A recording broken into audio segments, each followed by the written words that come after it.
Podcast. This is your boy D Rose. If you are new, make sure you hit that subscribe button. Make sure you hit the like button on your way in as well.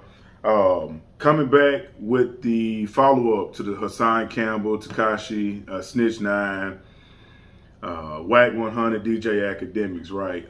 I spoke on it previously. I didn't understand what was going on. I got a homeboy of mine that rocked with Hassan pretty tight. You know, he's one of the conscious people. He calls out the rappers, etc. If you aren't really aware, you can tap into his channel to, you know, get in tune with that. But what I spoke about is I didn't understand of what would be his purpose with meeting with Snitch9, as he called him. He calls him a rat. Wack 100 and DJ Akademiks. You know, DJ Akademiks, he has his platform. He's going to do what he's do. Thoroughly states that he's not a street guy at all. Wack 100, you know who he is. If you follow anything rap, media, or you heard anything about Clubhouse, that's just what he's doing, right? Now, Hassan feels that he's being blackballed by the industry, etc., but he's sitting down at the table with these people. So the rat has cut him a check. But from my perspective, it's that 1 minute, you know, he's the gangster, ready to push a nigga shit back, rock somebody's snot box, etc., however he goes about it. Next minute, he's a conscious person, right? And I've always been of the firm belief, it's like when you're walking within a righteous path, not that you will not cross paths with people that handle their business and stand on gangster principles or just being a real one, a real stand-up dude, right?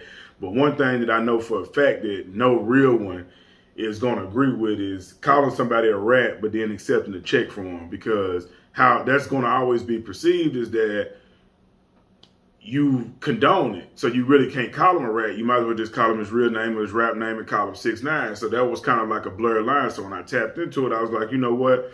I will allow some of the clips to come out. It hasn't been fully released to see exactly what's going on.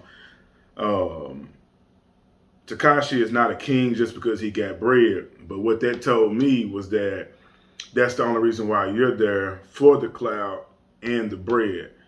So like a lot of people had speculated or looked at, it looks as if that you had put your soul on sale to take a check and use it for clout. And I think it's some key points from the things that have been released. Like Wack 100 was, I don't agree with a lot of the shit he said, but what he eat don't make me shit, so I'm not really worried about that, right? But when he had stated, you knew you came here for entertainment. This isn't for you to come in here with the, you know, Martin Luther King speech.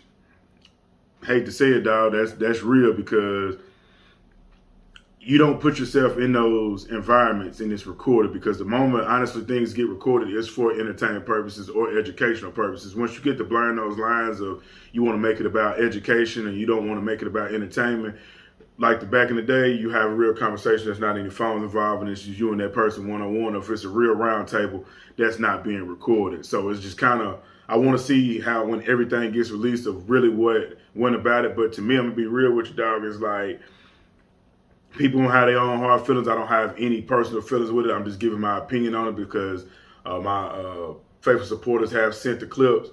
But I just really feel like that this should have been something that shouldn't have been aired, and you shouldn't have went for that if you really are standing on the side of you want gun violence to stop, you want to stop the music industry from exploiting our black youth, you want to stop the gun violence from going up, kids getting killed, the school to prison pipeline. If those are the things you actually focused on, you may need to find some different individuals to link with, because just to be real, Tekashi, Wack, and DJ Akademiks, that's their part of media that is all about making a profit off of it because it's for entertainment, and you can't knock them for that. So to put yourself in that seat and then say you're coming for this, but then your actions based off of the clips that have been provided, it seems as if that you knew what was up and you're coming with that just because you knew for a fact your loyal supporters are looking for you to uphold that. But as you continue to speak and consider somebody that you call one time you call him a rat,